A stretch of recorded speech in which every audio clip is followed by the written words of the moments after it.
Too many thoughts on my mind, I can't sleep at night, so I just keep writing. I don't need no help, I don't need opinions, so don't waste my time then. I just been living online. Oke, assalamualaikum warahmatullahi wabarakatuh. Kembali lagi dengan saya di channel YouTube saya yang baru, yaitu di Math Edu Study. Kayak hari Jumat aja. Jangan lupa like, comment, and subscribe channel baru saya karena ini masih baru. Yang sebelumnya itu untuk channel pribadi saya, ini yang khusus terkait dengan matematik dan matematik education, nanti ada di sini semua. Oke, hari ini kita akan mengkaji terkait dengan matematika ekonomi. Materi cukup banyak sekali ya. Ada permintaan, penawaran, keseimbangan pasar, penerimaan marginal, biaya marginal, dan relasi elastisitas, analisis kelayakan proyek, dan break even point, pajak, subsidi, dan juga anuitas. Hari ini yang akan kita kaji adalah penerimaan marginal, biaya marginal, dan juga pengantar elastisitas. Apa itu? Sebelumnya akan saya sampaikan bahwa learning management system yang kita gunakan adalah elena.universitas.id, kebanggaan kita semua, kebanggaan Universitas Negeri Semarang. Nanti di sana akan saya sampaikan materi dalam bentuk modul, kemudian link YouTube ini, dan juga nanti ada beberapa penugasan yang harus kalian selesaikan. Dan ada kuis juga yang nanti harus kalian kerjakan. Kita punya Google Classroom nggak sih? Ya, punya ya kayaknya ya. Oke, nanti bisa kita atur lagi lah.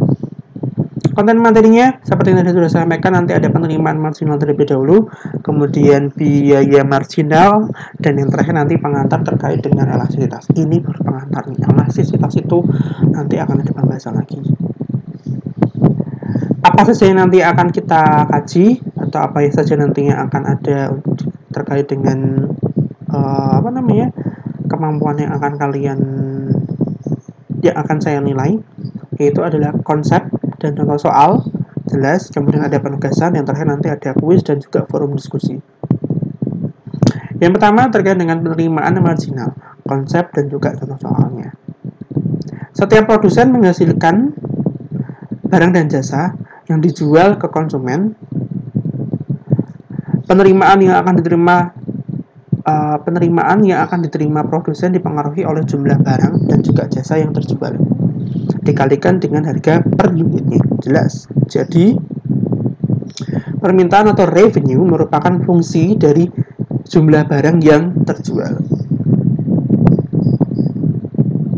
Secara matematis akan ditulis TR sama dengan FQ, atau total revenue itu adalah fungsi terhadap Q, di mana Q itu adalah jumlah barang yang terjual. Penerimaan marginal atau marginal revenue adalah besarnya perubahan pada penerimaan apabila produsen menjual satu unit tambahan output atau barang. Marginal revenue merupakan derivatif pertama atau turunan pertama dari TR terhadap Q, atau turunan pertama dari total revenue terhadap Q atau terhadap unit. Selanjutnya, penerimaan rata-rata atau average revenue adalah besarnya penerimaan produsen untuk setiap unit barang yang terjual. Dengan demikian dapat diperoleh bahwa AR atau average revenue itu adalah total penerimaan atau TR dibagi dengan jumlah barang yang terjual. Dalam pasar persaingan sempurna, seorang produsen tidak bisa menentukan harga. Produsen hanya bisa mengambil harga atau price taker. Jadi harga merupakan besaran yang sudah given atau merupakan konstanta. Seorang produsen pada pasar monopoli dapat menentukan harga jual atas barang yang dihasilkan. Produsen berperan sebagai penentu harga atau price maker. Jadi kalau pasar yang biasa itu produsen nggak akan mungkin bisa menentukan harganya berapa, atau nanti itu dianggap sebagai pengambil harga atau price taker. Tapi kalau di pasar monopoli jelas bahwa produsen itu bisa menentukan harga atau nanti dia akan disebut sebagai price maker. Untuk yang di pasar sempurna atau pasar pada umumnya atau pasar persaingan sempurna di sini menyebutkannya, harga itu merupakan besaran yang given atau sesuatu yang disebut dengan konstanta.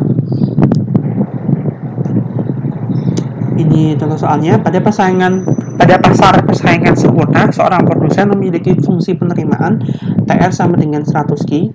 Yang ditanyakan adalah tentukan fungsi penerimaan marginalnya, fungsi penerimaan rata-ratanya, dan juga total penerimaannya apabila ia menjual 5 unit barangnya. Yang pertama, kita akan menentukan fungsi penerimaannya atau MR atau marginal revenue.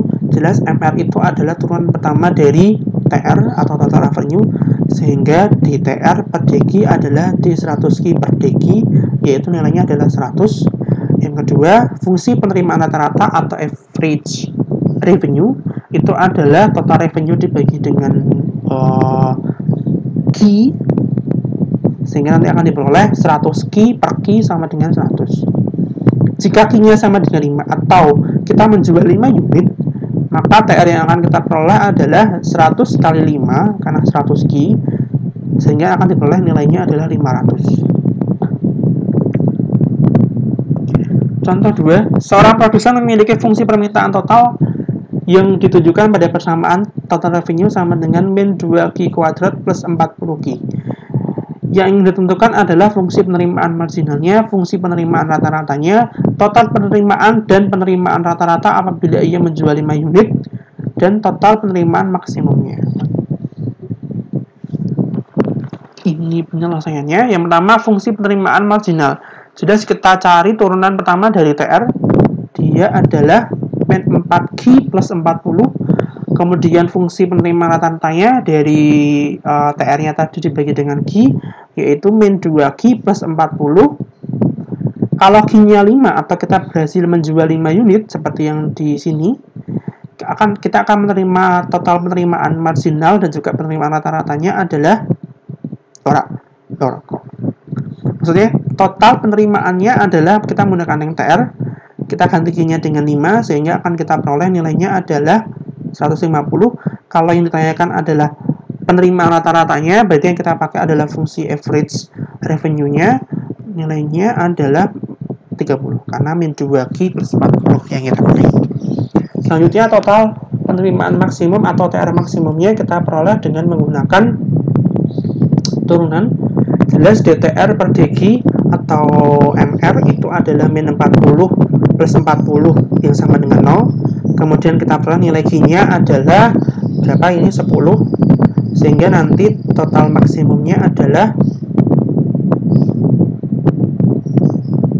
ini 200. Kita ganti nilai Ki-nya dengan 10. Kita uji terlebih dahulu sebenarnya ini. Kita uji apakah dia itu maksimum, yaitu dengan menggunakan turunan kedua dari TR. Ini diturunkan lagi, nilainya adalah min 4 dan dia adalah negatif, sehingga dia itu maksimum. Nah, sehingga dapat kita peroleh nilai TR maksimumnya adalah untuk Ki sama dengan 10. Selanjutnya, biaya marginal. Apa itu biaya marginal? Untuk menghasilkan barang dan jasa, seseorang itu akan mengeluarkan sejumlah biaya yang dapat diklasifikasikan dalam dua klasifikasi, yaitu biaya tetap dan juga biaya variabel. Biaya tetap atau fixed cost dan juga biaya variabel atau variable cost itu kalau kita jumlahkan itu nilainya adalah sama dengan total biaya atau total cost. Nah, kita perlu nanti TC itu sama dengan FC plus VC. Ingat, VC itu variable cost, bukan voice call.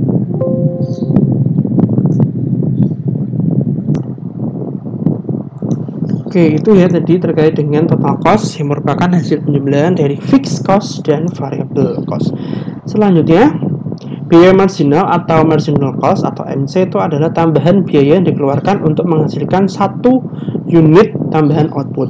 Kita kan bisa memperoleh MC atau marginal cost itu adalah dengan cara mencari turunan pertama atau dia merupakan derivatif pertama dari TC terhadap G. Jadi marginal cost itu adalah turunan pertama dari si TC tadi. Ini contoh soalnya, bisa kalian perhatikan. Seorang produsen akan mengeluarkan biaya sebesar 100.000 walaupun ia tidak menghasilkan satupun unit output. Biaya variabel yang harus dikeluarkan ditentukan dengan menggunakan persamaan VC sama dengan sepertiga Q pangkat 3 dikurangi 5Q kuadrat plus 50Q. Ada banyak sekali yang dicari. Yang pertama, fungsi biaya totalnya, fungsi biaya marginal, biaya tetap rata-rata, biaya variabel rata-rata, biaya rata-ratanya, biaya rata-rata minimum, dan juga yang terakhir biaya marginal minimumnya. Yang pertama kita cari fungsi biaya totalnya. Ingat bahwa ini sudah kita punya VC-nya. Kemudian mana yang namanya FC atau fixed cost-nya? Fixed cost-nya itu adalah yang 100.000. Karena dia di sini tertulis bahwa dia akan mengeluarkan biaya sebesar 100.000 walaupun ia tidak menghasilkan satupun unit output. Sehingga TC itu nanti akan sama dengan FC plus VC, di mana FC-nya adalah 100.000 dan FC-nya adalah yang ini. Biaya marginalnya kita cari turunan pertamanya, sehingga nanti akan kita peroleh nilainya adalah Q pangkat 2 dikurangi 10Q ditambah 50Q. Kemudian biaya tetap rata-ratanya berarti ya tinggal biaya tetapnya atau fixed cost-nya tadi berapa, kemudian dibagi dengan Q. Biaya rata-ratanya berarti nanti VC dibagi dengan Q, atau nanti nilainya ini kita bagikan dengan Q, berarti nanti dia adalah sepertiga Q pangkat 2 dikurangi 5Q plus 50. Kemudian yang E, biaya rata-ratanya berarti TC atau total cost-nya dibagi dengan Q, yaitu sepertiga Q pangkat 2 dikurangi 5Q ditambah 50 ditambah 100.000 per Q, atau ini itu adalah penjumlahan antara yang poin D sama yang poin C tadi. AFC ditambah dengan AAVC itu adalah AC atau average cost. Yang F, biaya variabel rata-rata minimum, kita cari turunan pertama dari D AVC per DQ, nilainya adalah 2/3Q min 5 sama dengan 0. Kemudian akan kita peroleh nilai Q-nya itu adalah 7,5. Kita cek apakah dia itu maksimal atau minimum dengan menggunakan turunan keduanya. Turunan keduanya adalah 2/3, yang mana dia bernilai positif, sehingga dia selalu bernilai minimum. Kemudian kita substitusikan nilai 7,5 itu di persamaan AVC, sehingga nanti akan diperoleh nilai AVC-nya itu adalah 31,25.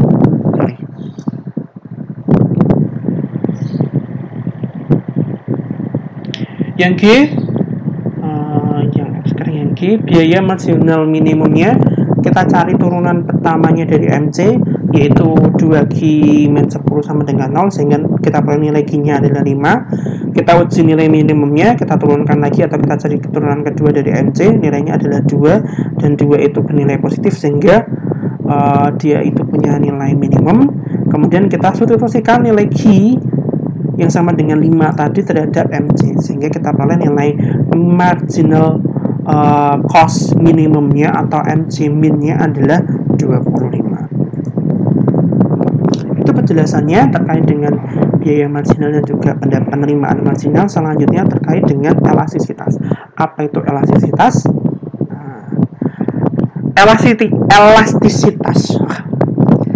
Elastisitas atau koefisien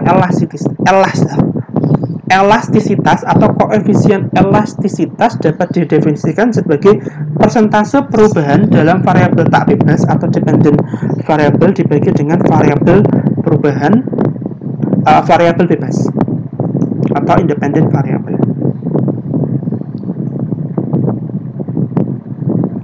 Secara matematis seperti ini, nanti silakan kalian baca di modul yang sudah ada.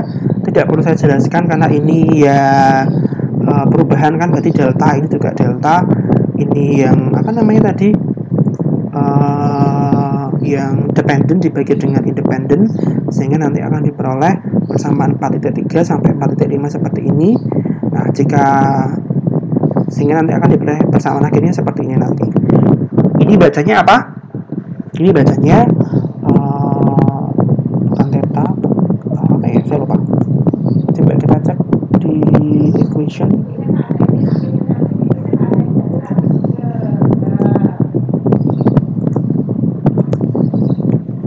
Coba kita cek di sini ya. Oke, Greek letters ya, ternyata dia namanya eta. Oke, eta itu adalah dy per dx dibagi dengan y per x, dimana nanti akan kita peroleh, karena ini dy per dx maka dia adalah fungsi marginal dan y per x itu adalah fungsi rata-rata, sehingga eta atau koefisien elastisitas itu adalah fungsi marginal dibagi dengan fungsi rata-rata. Harga eta bersifat absolut, artinya jika dalam perhitungan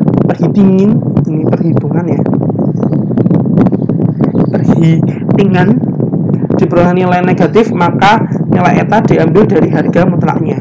Jadi nilainya selalu positif. Suatu fungsi disebut elastis jika harga etanya lebih dari 1, tapi akan ada dua kemungkinan lainnya, yaitu nilai eta sama dengan 1 atau nilai eta kurang dari 1, maka fungsi tersebut disebut unity elastis atau nelastik, atau dia tidak elastis. Nah, ini gambarnya. Gambar 1 coba diperhatikan, sudah ada di modul. Di gambar kedua coba diperhatikan nanti alfa sama betanya. Jelas kalau yang gambar 1 itu beta lebih dari alfa, sedangkan yang gambar kedua alfa lebih dari beta. Nah, ini hasilnya. Kalau alfa lebih dari beta, maka nilai tannya dari alfa itu kurang dari nilai tannya beta. Akibatnya harga fungsi marginal di titik A kurang dari harga fungsi rata-rata. Dengan demikian nilai nilai elastisitasnya dia adalah kurang dari 1 atau dia nelastik. Kalau dia alfanya kurang dari beta, nanti tannya itu lebih dari tan alfanya itu lebih dari beta, lebih dari tan beta. Akibatnya dia juga tetap akan unity elastis, karena nanti dia ada perbedaan tadi. Nah, kalau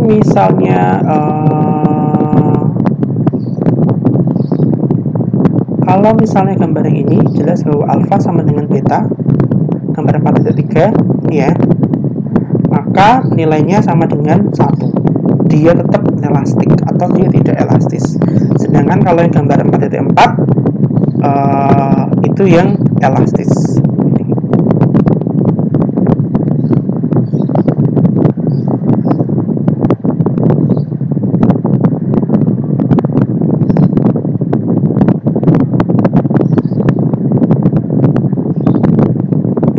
Yang 4.3 dan 4.4 itu yang elastis malahan, karena dia gambarnya seperti ini. Ini kalau alfa sama betanya itu sama, dia ternyata elastis karena nanti nilai tannya akan sama. Seperti itu.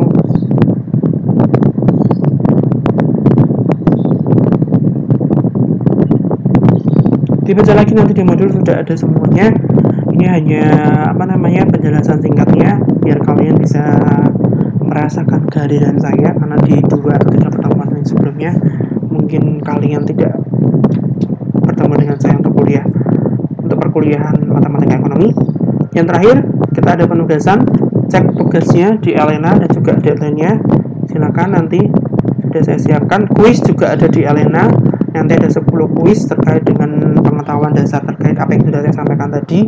Yang jelas yang kita kaji tadi ada penerimaan marginal, biaya marginal, dan juga elastisitas. Forum diskusi nanti sudah saya sediakan di Elena. Silakan disampaikan apa itu penerimaan marginal, biaya marginal, dan juga elastisitas menurut kalian atau menggunakan bahasa kalian sendiri.